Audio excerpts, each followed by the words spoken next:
Hey there, this video today is about choosing a profitable niche. I'm Diane Prince and I have built two multi-million dollar, 8-figure staffing agencies, super niche focused, and I'm going to teach you how to find your perfect niche. And some people are afraid, you might relate to this. Some founders are afraid to niche, maybe because you might be fearing the market size. You might be worried about missing out on other opportunities. Maybe you have a lack of confidence in a market that you think might be a good niche for you, or overthinking. Honestly, you might be just overthinking this, and those are super common. So don't worry. In this video, we're going to talk about how to find a profitable niche and benefit from things like niche marketing for recruiters and staffing owners. So you might still be kind of unsure. You might be kind of still questioning this and worried about letting go of what if I miss out on other recs and things like that. So let's talk about, before we dive into how to find your niche, let's talk about why finding your niche matters, because you really need to believe that in order to take the leap and develop your niche. Benefits of focusing on a niche. One is easier client acquisition. When you have the right niche market fit, client acquisition becomes so much easier. Having a specialized expertise also lets you be an expert, lets you streamline and focus only on the things that really matter. The risks of being a generalist in a competitive market are great. I mean, look, you can get some success, but leave generalists to the multinationals. Having a specific, really focused niche can help you to compete with multinational agencies. Okay. Another huge benefit of niching down is that you might be able to do something that multinationals are too huge to actually take on.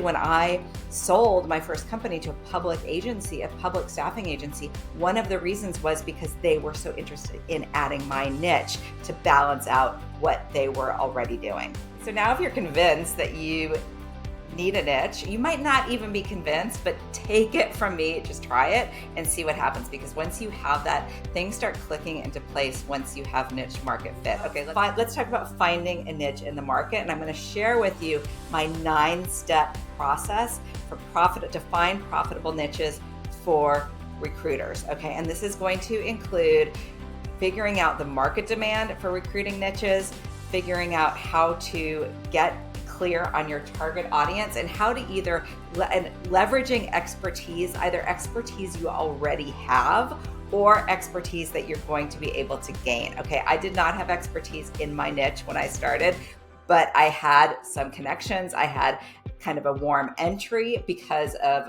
the business that my dad was in at the time. So there was that warm entry using connections, and then I built on that to become an expert pretty quickly. I was an expert in my niche. Like, no one's born an expert at any kind of niche. So there is opportunity to definitely learn that and dig really deep. So the first thing to do is to assess your history. Like, who are your connections? If you have been in recruiting, I had no experience in recruiting or staffing when I started my staffing business. I started a staffing business because I knew I identified that it was going to be a scalable business and it fit my vision. But anyway, that's a side note. So first, you want to answer the following questions, like what roles, if you've been in recruiting, what roles have you filled most frequently? Or where have you been the most efficient in the hiring process? What types of companies have been the best clients for you? Where do you have connections? So identify your strengths and think about, like, maybe other outside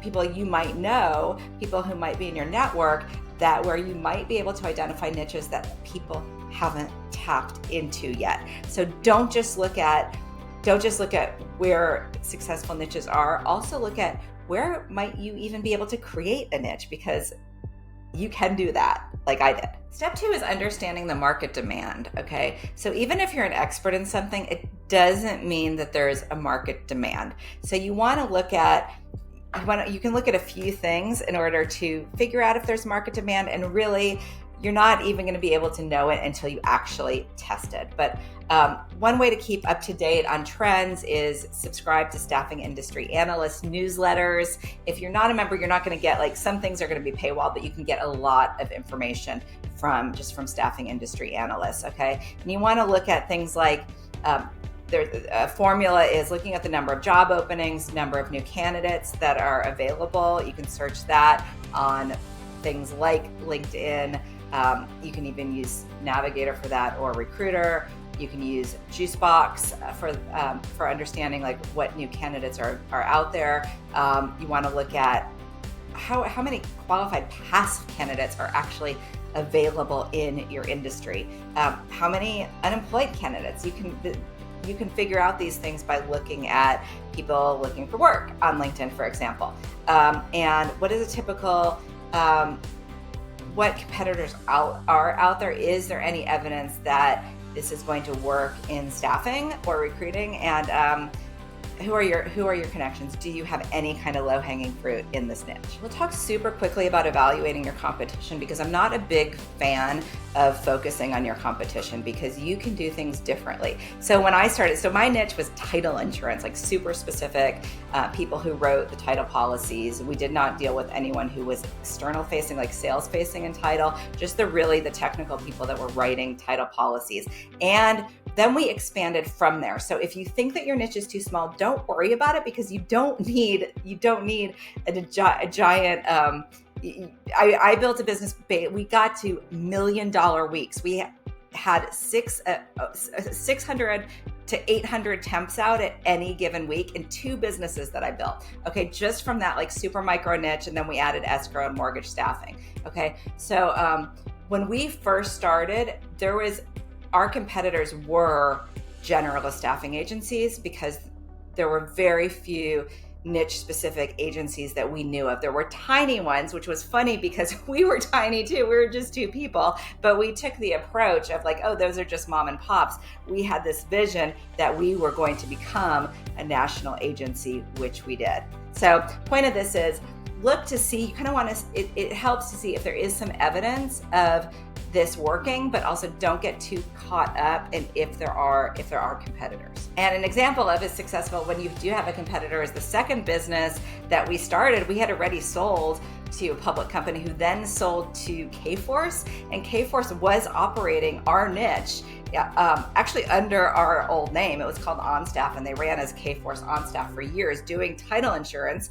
And so when we started up again, we were competing against the company that we sold after we had our non-competes, but we successfully did it. So we may not have had the same amount of revenue as Kforce's division, but we didn't really need that. We were a privately held company, and we're still able to exit. And you're going to want to find profitable industries. Okay, you have to go where the money is. If it's 2024, if in 2020 or 2025 you want to sell fax machines, it's probably not going to work. So you really have to have good timing in the market. So look at and see where you think that there are profitable industries that are doing well, and leverage your connections.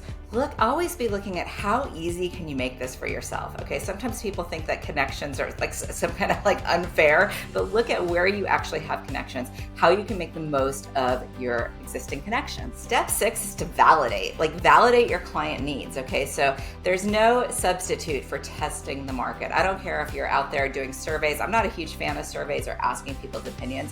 If I think I have a good idea and there's going to be a fit, I go out there and I sell it right away, and I try to test it, because if someone's not paying, someone paying you money for actually what you do and getting traction is really the only way, in my opinion, to really validate that your clients need you. Step 7, you want to look at compliance and regulations. If, for example, if you're looking at healthcare, you want to be able to know that what the credentialing needs to be, if you're doing something like, say you're in ERP in the tech field, do most of the candidates, if you're trying to do contracting, do most of the candidates need H-1B visas? So really look at like the practicality. What is the compliance and what are the regulations? This also applies to finance. What are the regulations that you're going to need? And then you can talk to an employer of record, and there's more information. I can help you with that kind of thing. If you're doing staffing, temp staffing, you're going to want a partner that is that also can handle the compliance and regulations in your industry. Step 8 is to commit and adapt. And I want you to remember something, that look at niche as a front end issue. What I mean by that is niche is going to really, you can market your niche so much easier when you're a specialist. You can get candidates easier. There's so many benefits to having a niche. Besides marketing, you're going to be able to know the candidates. You're going to be able to share intel because you're going to be the expert in your niche. So commit to your niche, direct your marketing, your networking, and all of your servicing efforts, your recruiting towards your niche, and then adapt when you need to, but don't adapt too soon. Some people make the mistake of if there's a little dip in the market, know that dips and valleys and peaks are part of what makes staffing and recruiting successful, because if it was all the same supply and demand all the time, I don't think it would work. So the ups and downs are part of it. So no, sometimes you will know that you have to make a change, but don't pivot too soon. So you're going to need to know, you're going to need to commit, but then also know and be able to know when you need to adapt. This is my favorite part. Step 9 is plan for growth and dominance. Okay. So look at the are there new technologies in your niche? Are there, where do they need even more specialized staffing solutions in your niche? And what about your talent pipelines? How can you ensure that you have a steady supply of candidates to meet the demand? How can you go really deep in your candidate pool so you can really dominate your niche and your market? And where are diversification opportunities? So when we started with title insurance, we then expanded into escrow. We did escrow assistants, escrow officers, things that were similar. And then we went into mortgage. So these were things that we expanded as our clients asked us to. It's also good to look at diversification opportunities are great too with companies that are national, where you can expand into different areas in that company. But you also might want, this is a whole other topic, but looking at mid-sized companies that might not be using vendor management systems, that's something else that you can look at later. We won't totally go into that now. But step 9, look at where there are technological advancements.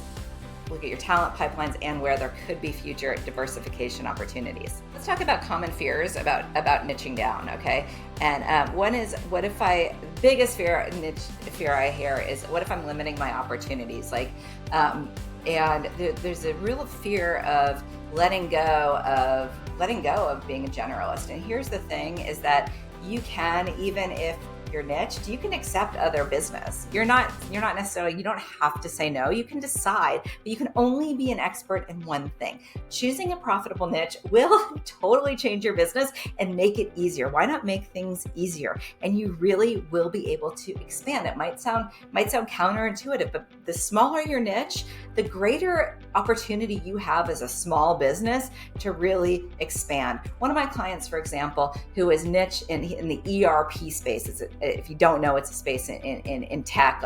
One of the systems is SAP that they implement. And once he was already niching in that space, but once we got clear on his niche marketing, complete game changer. So he had one client that he had been trying to reach for weeks, and once he called him and said, "Hey, I am your guy for SAP staffing," the client prospect responded right away and asked him to get on a call, then asked my client how quickly he could start placing people. It's a complete game changer when you change your messaging to your ideal client after you've identified who you're gonna even try to niche market to. Just try it. It is a total game changer. So now that you know how to find your niche, there's a lot more you can do to solidify your niche. And that's why you're going to need some scalable business strategies and you're going to want to have a solid business funnel in order to quickly test out your niches your niche so that you can see what's going to work, test it in the market. The only way to truly test something is to see if people are going to buy it and that you're going to sell, that you're going to be able to sell it. Okay. So go to my article on building scalable business development funnels. That's the next step in the process once you've decided on a niche, so that you can build a funnel, a solid business funnel, because you need to go out there and sell it in order to test your niche and to build authority. So I'm Diane Prince. I help recruiting and staffing agency owners to start, scale, and maybe even eventually exit their agencies. So take advantage of all my resources. Make sure to follow me, subscribe, and click on the link to learn how to create your business development funnel so that you can start testing out your niche.